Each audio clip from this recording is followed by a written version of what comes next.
And welcome, Raise Your Inner Game. Today, I'm David Levin. This is our Friday episode, so we're talking about the inner game of life. Tuesdays are for the mental game of sports and competition. Fridays are for the rest of our lives. So how are you feeling this week? I hope you are doing well. We're back to more typical weather. Cold, even got some snow this week, a few inches. I am definitely noticing the longer days, and that's a big up for me. I'm thinking about that too because there was an air crash in Nome, Alaska. Last week I was reading up on Nome, what it might be like there. Oh boy, not for me. First, I was a little surprised because the name is so familiar to me, like everyone's heard of Nome, Alaska for some reason. To realize how small it is, like 3,800 people, smaller than our little town. I can't really figure out why we've all heard about it. Maybe it's just me. It also runs about 20 degrees colder than we are here, which sounds miserable. It's plenty cold here already. But the worst part is the sun. In winter, they get 4 hours of daylight, like noon to 4 p.m. Otherwise, it's dark all the time. That would kill me. In summer, it never gets dark. 21 hours of sun, 3 hours of dusk. I would lose my mind for sure. I remember I spent a month in Anchorage, Alaska in 1984 with my band at the time.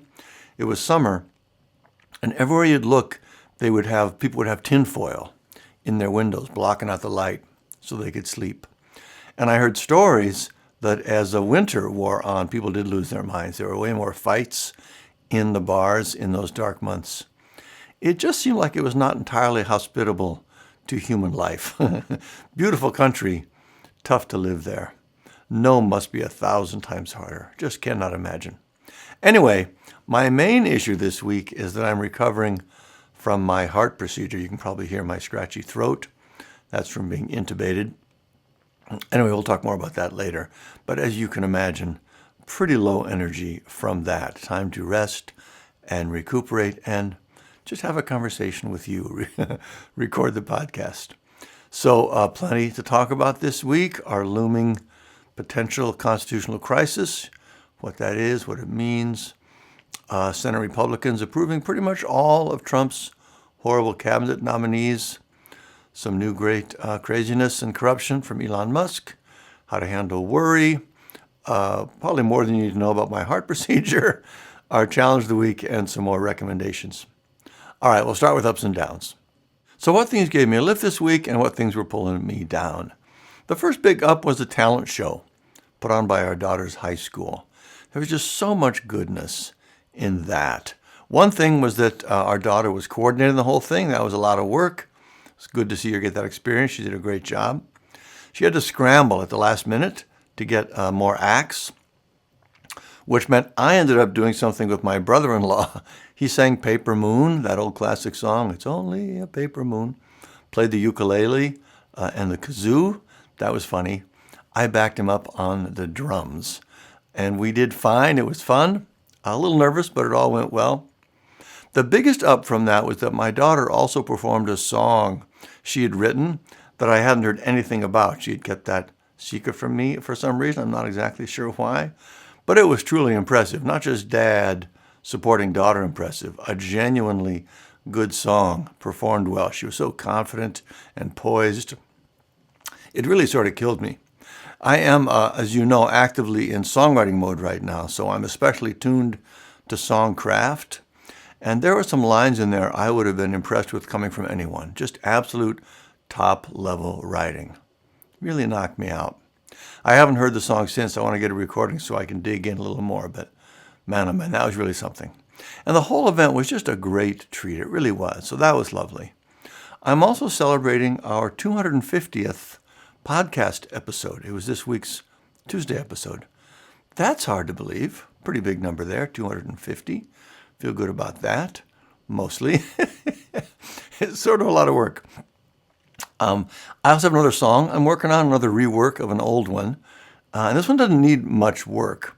It's mostly new arrangement and production, though a little bit of lyric work there too. That's been fun.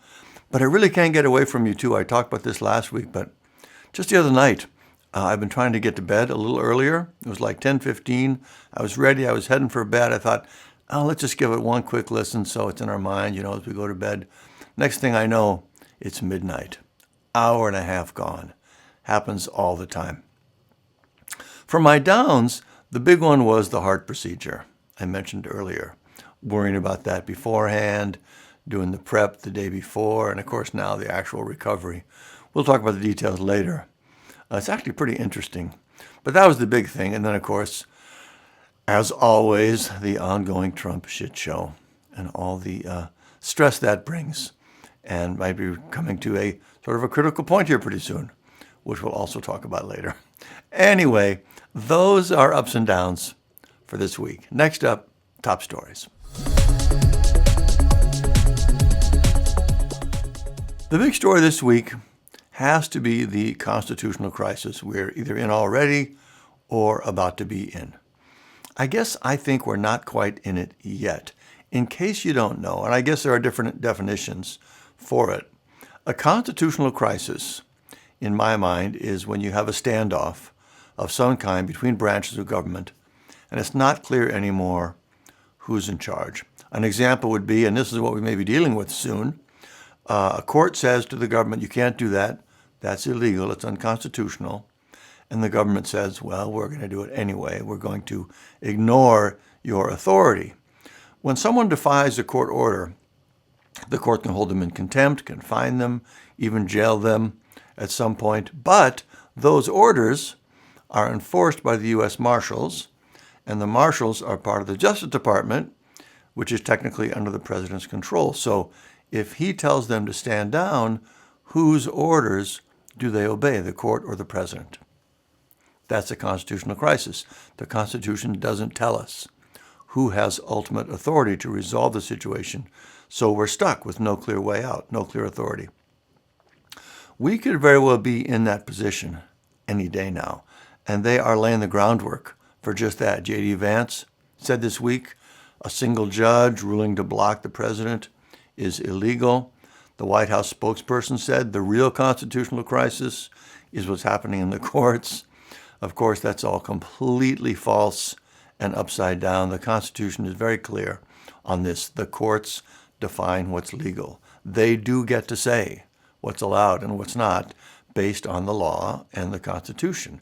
That's their whole purpose. They're the third branch of government, meant to be a check on the power of the other two. But Trump and his cronies are laying the groundwork to defy them and just proceed with whatever they want to do with all their illegal projects. And when that happens, we are in new territory. So this might sound crazy, but here's where I think this all could end up. So the courts rule Trump's acting against the Constitution.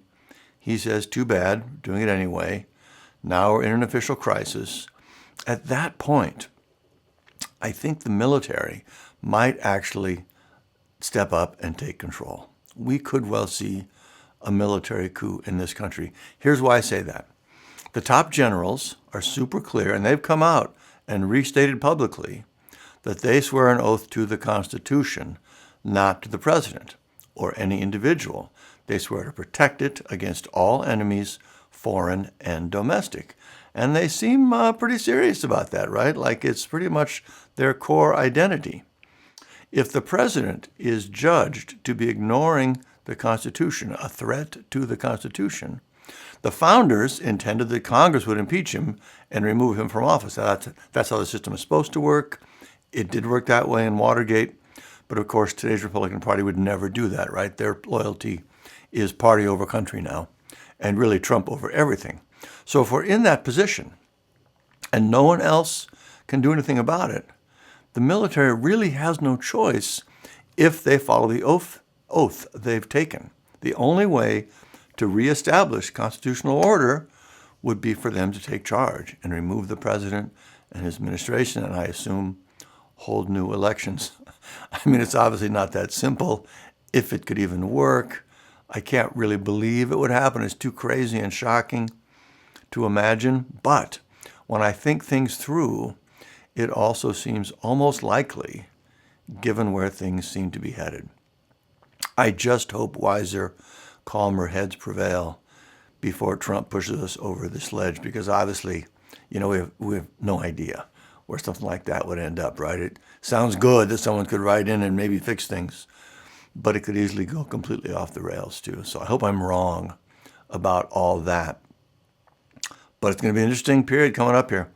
The second big item for me this week is Senate Republicans confirming basically all of Trump's crazy cabinet nominees. Russell Vought is in at OMB, which means Project 2025 is now in full force. Pete Hegseth, we already know about as defense secretary, already out there doing stupid things, harmful things on the world stage. So much for our national defense and our relationships around the world. Tulsi Gabbard, confirmed this week as Director of National Intelligence. There goes on national security. And I mean for real, there's no way our partners can responsibly share sensitive information with us anymore. We simply cannot be trusted. We already know Trump can't be trusted with classified information. He's proven that last time. Now his DNI, maybe even worse, is just a nightmare. That stuff really matters. And just yesterday, I really can't believe this. RFK Jr. confirmed as head of National Health Institute. I really thought he and Tulsi Gabbard might get rejected. I cannot believe these people gave them this power. It's just so dangerous and irresponsible. There's no way this is not going to get bad and quickly, right? It really matters who we put in these positions. Millions of lives, literally all around the world, are going to be affected and likely hurt by these decisions. And it is all on Republican senators. They could have stopped every one of these people from getting these jobs. They know they're dangerously unqualified. They know how important the positions are. If they'd voted by secret ballot, they would likely have rejected all of them. But they're so craven and afraid, and the party is so broken now, that they have put truly our entire world order in jeopardy. And that's not hyperbole. Some smaller items. Pam Bondi, our new Attorney General, dismantled the office that investigates Russian oligarchs. Why would she do that? Who benefits from that? She ordered the U.S. attorney in New York to drop the case against Mayor Eric Adams and explicitly said it's not because it was a weak case, it was just political influence. Why would she do that? That in itself is pretty much the end of our independent judicial department. She's also scaling back enforcement of laws governing foreign lobbyists and bribes of foreign officials. Again, why that office? Who benefits from that?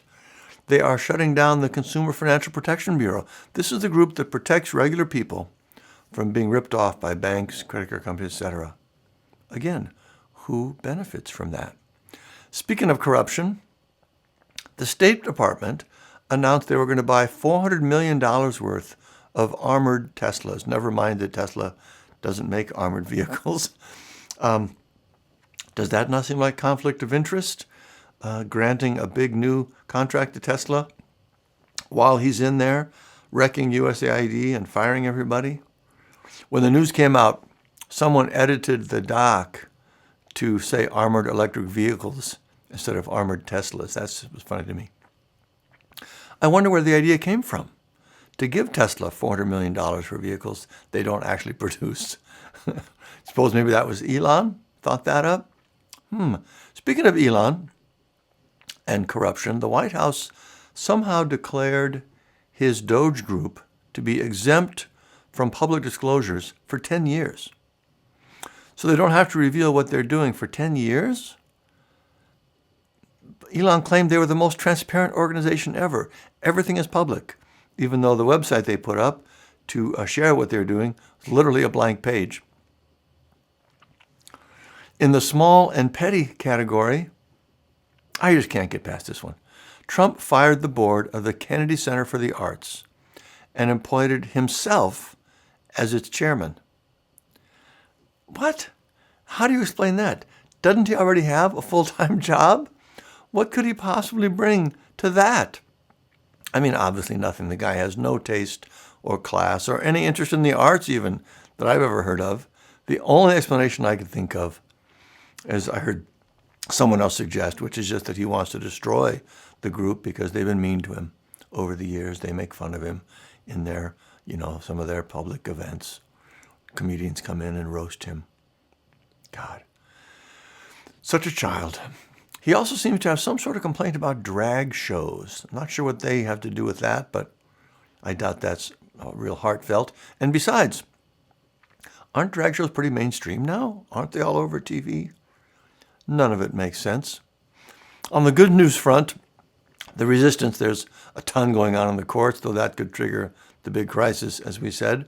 I personally have taken the bold stand of ordering a T-shirt that says Gulf of Mexico forever. No way I'm ever calling it the Gulf of America. Speaking of which, here's another bad one.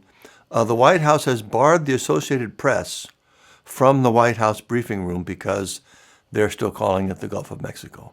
So the federal government is punishing a broadcaster for what they're saying.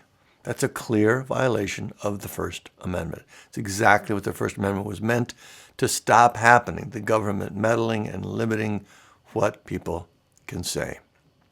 Back to my bold resistance. I've also ordered one of those stickers for our Tesla that says, bought it before we knew how awful he was. Honestly, though, it's really true. I'm embarrassed to be associated with him now, which is too bad because I was a huge fan. Both of the company and him personally. I had a Tesla T-shirt I wore all the time. Can't do that anymore. Someone bought me a Tesla water bottle. I loved that. Also can't use it anymore. Really wild to think about the change he has gone through. Anyway, we're all doing what we can, right? Last thing, our crazies of the week. In North Dakota, there was a bill introduced in the legislature that calls upon the state and its citizens to, quote, acknowledge the kingship of Jesus Christ over all the world, end quote. That's unconstitutional on its face. Even if you believe it's true, it can't be an official government position. And of course, it sounds an awful lot like Christian nationalism. Shocking to me how willing people are now to be public about things like that. Also, this one's just embarrassing. U.S. Representative from Georgia, House member Buddy Carter, introduced a bill that says after we buy Greenland, which of course is not going to happen, let's rename it Red, White, and Blue Land. And he is apparently completely serious about that. The press release is on his website. Proud to sponsor that bill. Can you believe how stupid and inane and childish that is? As a reminder, we have a helpful educational video available called Why Everyone is Going So Crazy and What You Can Do About It. Link in the show notes if you'd like to make at least some sense of all this. All right, that's top stories this week. Next up, Inner Game Gold.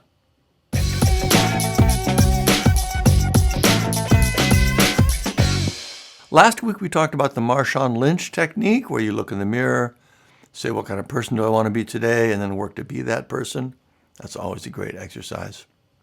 This week, I want to talk again about the idea that worrying is suffering in advance. We really should minimize our worrying as much as possible because it just doesn't do us any good. And there's a lot to worry about. Now, to be fair, let's be honest about that. We've been worrying a bit this week. I was worried about my procedure. I think we all were.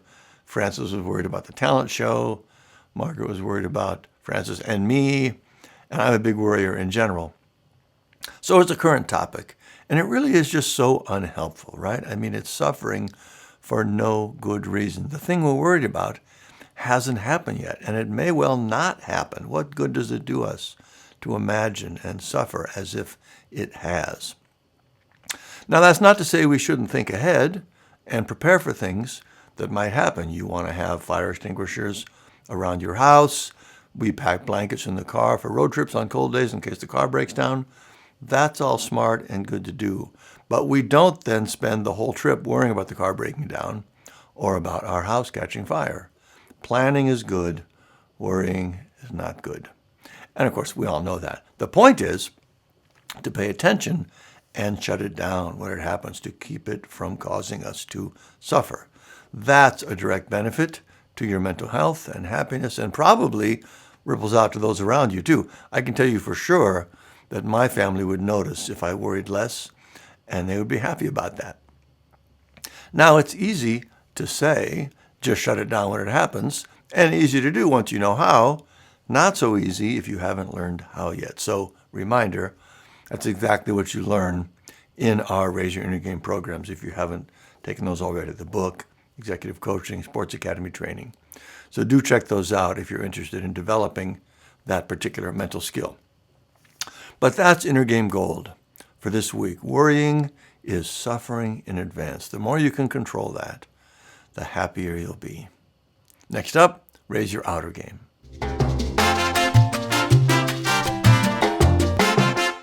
This week we're talking about healthcare, and specifically about heart health, and more specifically about my heart health. I just wanted to share some details about my recent cardiac ablation procedure because it was such a wild experience. Healthcare has gotten so strange now, and maybe especially in our country, I don't know how it is or elsewhere around the world. But on the one hand, it's so modern and high-tech. Prepping for this really felt like they were modifying my body to hook it up into the matrix. And like separate from me in a weird way, like I was just observing all of it. I had to take 2 showers, one the night before, one that morning, sleep on clean sheets, not put on deodorant.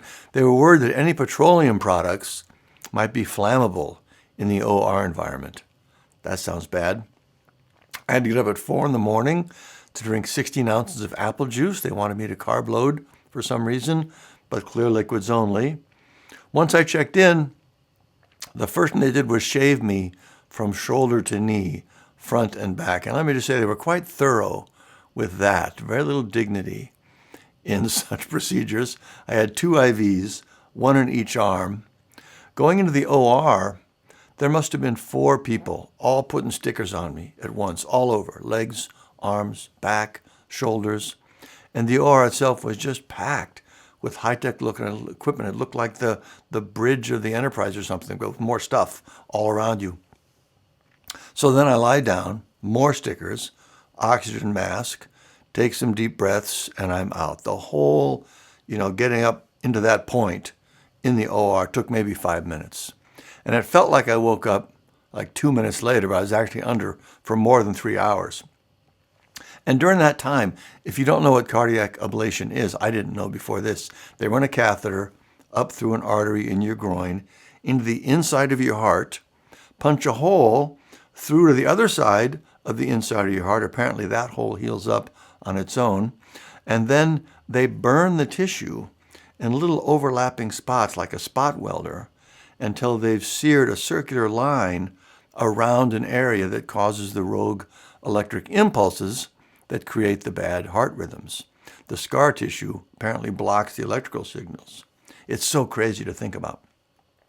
So that takes care of one kind of issue, AFib. But other rhythm problems come from other areas inside the heart. So next they inject drugs to trigger your heart to go into a fast rhythm and try to locate where that's coming from and seal that off as well. And then to get your heart to go back into normal rhythm, they shock you with the defibrillator. I had this mental image of me, jerking up on the table, which I'm sure is exactly what happened. I was just blown away by the reality of the technology, just thinking about how that all works, the procedure, and really the trauma also of just, what that does to your body. I mean, you just think burning tissue inside your heart. Also, one of the risks in the procedure is that it gets so hot in there when they're doing that burning that the heat can damage your esophagus, which is right next to the heart. So they do something in the intubation tube to cool things down to avoid that. And then the drugs too, my God. This was weird. I mentioned I was out for 3 hours. All day long after that, my intuitive time clock was off by 3 hours. I kept thinking it was 3 hours earlier than it was. That wouldn't happen in a 3-hour nap, right? You'd be oriented when you came out of that. But whatever anesthesia does to our consciousness, it just blanks everything out. So anyway, that was the procedure. Super high-tech. Amazing to think about. All seems to have gone well. One sort of weird aspect as far as that, knowing if it went well, it takes up to 3 months before you can actually tell all the symptoms you are trying to stop with the procedure, all the altered heart rhythms. They can just keep going for that whole time. And even then, they can't say for sure how effective it'll be. I guess it's not super uncommon for people to have more than one of these procedures. I can tell you, I would not look forward to going through that again, though I probably would if I had to. Speaking of that, guess what the retail price was for this procedure, this bit of modern magic that I may well have to do again in the future? What was the bill we got before insurance? Can you guess? It was $107,000. $107,000. Could not believe that. And now, guess what our share was after insurance? $3,300. What's going on there? Is the insurance company really paying $104,000? Is it even a real number to start with? That's the other side of our healthcare system and our experience. And remember, Margaret's a doctor. She sees it from the inside every day, and she totally agrees. It makes no sense. No one knows where the prices come from or why they're what they are or who pays what and why. It's just one big black box mystery that seems completely unsustainable. I mean, I'm thankful for it, but it does feel pretty broken.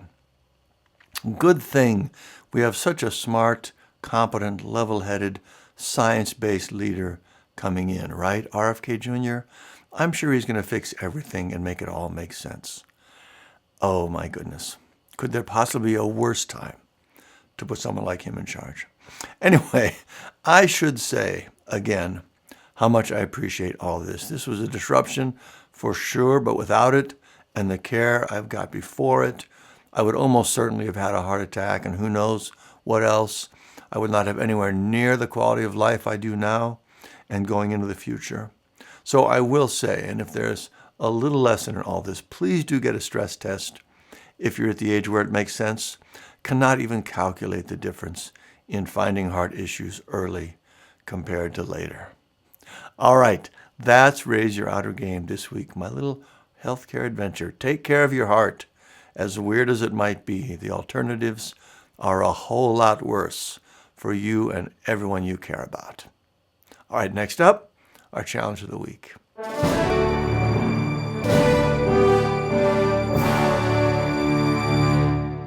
This week, let's practice not worrying. This is just a classic Raise Your Inner Game style exercise. Set the intention, set reminders for yourself, no worrying this week. As you go through your days, pay attention to what's going on internally. If you notice yourself worrying, gently but firmly shut it down. Nope, not going there. No need to suffer in advance, and bring your attention back to something more positive. That's the challenge.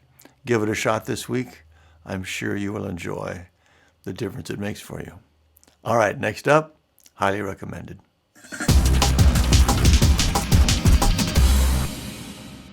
Finished the book, Oligarch's Daughter. Certainly got intense enough to keep my interest, keep me going through the end. The writing never got much better, though. Marginal recommendation for that. Looking for a new book, and it's surprisingly hard to do that sometimes, to find the next book I want to read. The bookstore always recommends books just like the ones I've just finished, but I'm not always in the mood for more of, what I just finished. The one thing I really do appreciate, though, and honestly can't imagine being without, is being able to download samples and preview books. I use Apple iBooks, by the way. Used to use Kindle, but I don't love Amazon as a company. iBooks works great, and I never get physical books anymore. But anyway, previews is great. You can read a good portion, generally enough to know before you decide to buy. That's a wonderful service, makes a big difference. So I'm in the hunt for a new one. Hopefully I'll have something to mention next week. I want to mention again, too, the podcast, Pod Save America. I noticed that for some reason, I'm listening less to pods lately. I don't have the time or something. I'm not sure what's going on. But anyway, I'm always behind on new episodes. And when I'm scrolling through all the latest options, if there's a new Pod Save America episode, I'll always go to that one first. I think that says a lot. So I'll recommend that one again if you're not already a listener, and if you want to hear helpful takes on what's happening in the world, especially the political world. I like those guys a lot. And that is highly recommended for this week and our show. A reminder again, check out our Raise Your Inner Game programs, executive coaching to get your mojo back at work, sports academy for athletes to boost your mental game, and our advanced mental game mastery course to get your ultimate level as a competitor. Raise your inner game for that. davidlevin.com for the executive coaching. Now is the time to boost your mental game. All right, I hope you have a great week. Let me know any questions. Otherwise, keep up the good work. As always, I will continue to recover, and see you next week.